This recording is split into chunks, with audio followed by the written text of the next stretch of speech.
You guys imagine this. It's 1949, and you're reading the newspaper sipping coffee, your eyes landing on those Lonely Hearts ads. Widow seeks kind gentleman, veteran looking for love, sweet hopeful, a little desperate. But what if answering one of those ads led you straight to a killer? That's exactly what happened to a string of women who crossed paths with Martha Beck and Raymond Fernandez, the Lonely Hearts killers. This couple didn't just break hearts. They broke lives, luring victims with promises of romance only to rob them blind and leave them dead. What gets me every time their twisted love for each other was real, fueled by jealousy, obsession, and blood. Even now in 2025, with new podcasts and books digging up chilling details, this case still grabs you by the throat.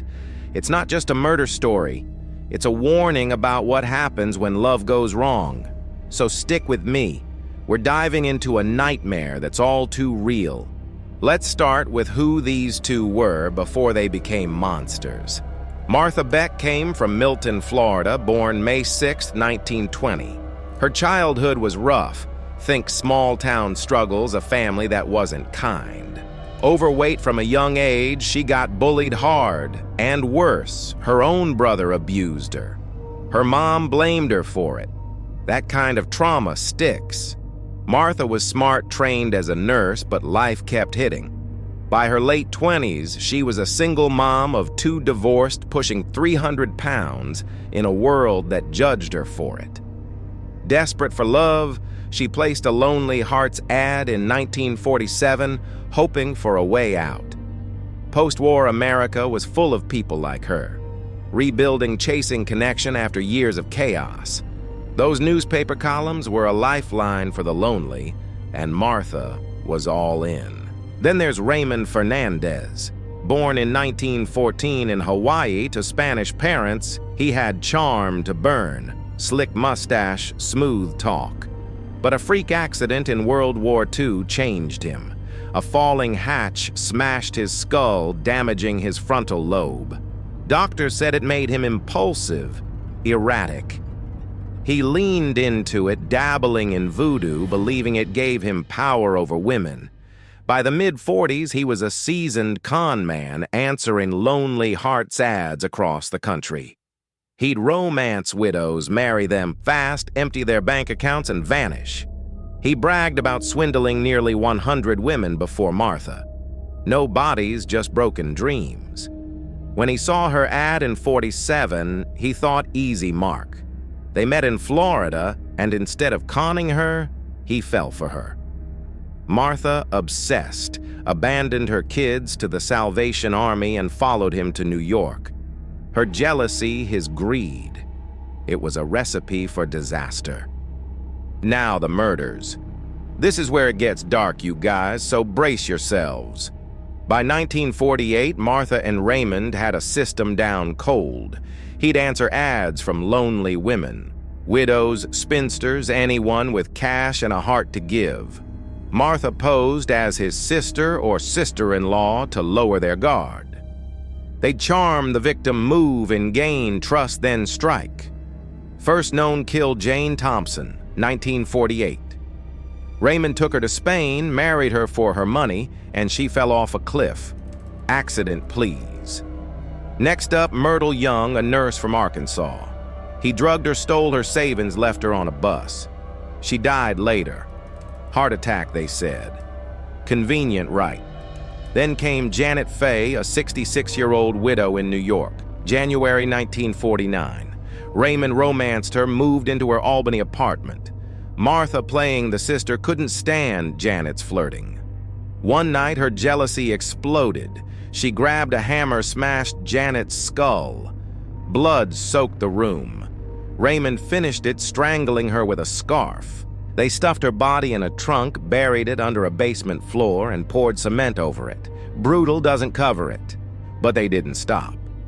Delphine Downing, 41, and her 2-year-old daughter, Raynell, were next in Michigan, February 1949. Same playbook, Raymond charmed Martha, played sister. Delphine had a house, some savings. Perfect target. When she started asking questions about Raymond's stories, they panicked. They fed her sleeping pills, shot her in the head, and buried her in the backyard. Raynell, just a toddler, was a problem. They drowned her in a tub and buried her beside her mom. The callousness of killing a child, it's hard to stomach. Cops later tied them to 3 confirmed murders, Janet Delphine Raynell. But whispers of up to 20 victims lingered. Women like Esther Henn, who vanished after meeting Raymond, or Julia Casamajor, whose bank account dried up suspiciously.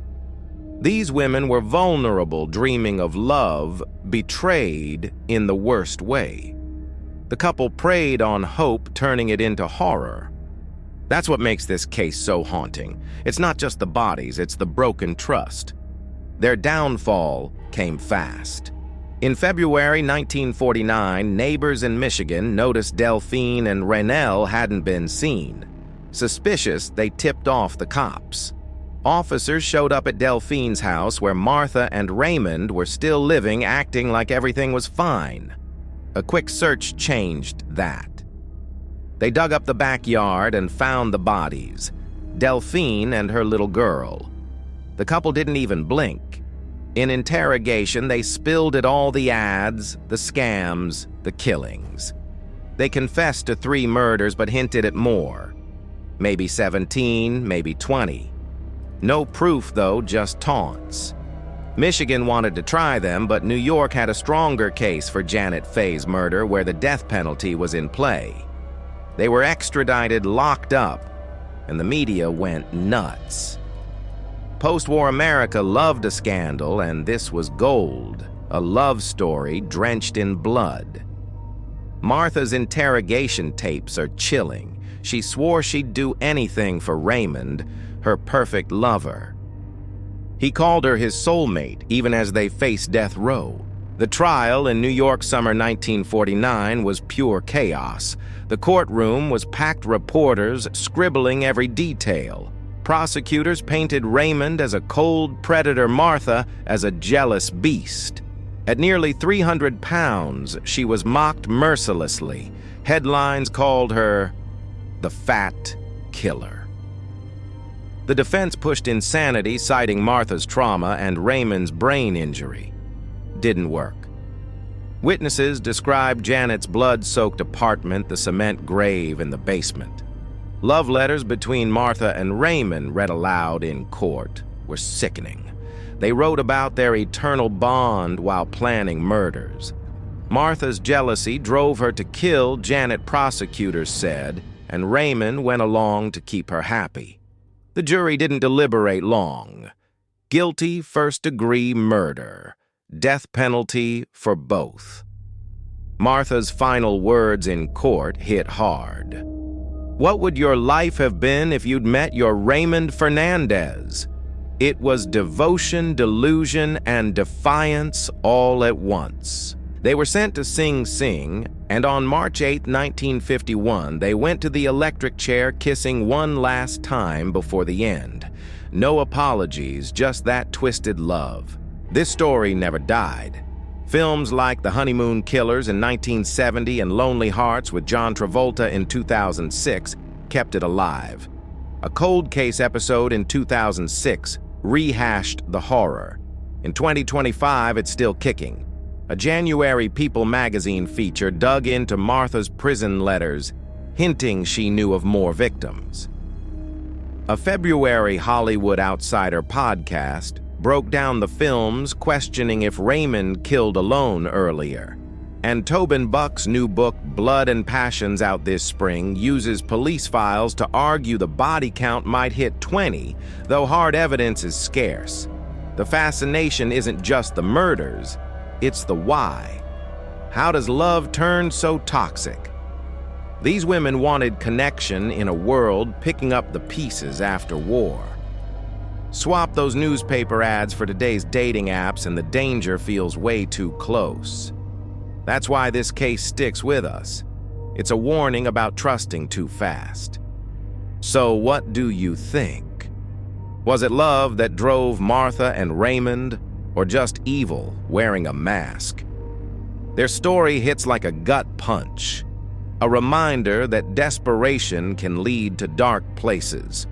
If this creeped you out, hit that like button, share it with your true crime crew, and drop your thoughts in the comments.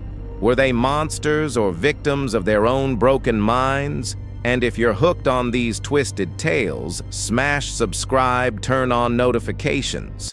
Stay curious, but maybe double-check those DMs.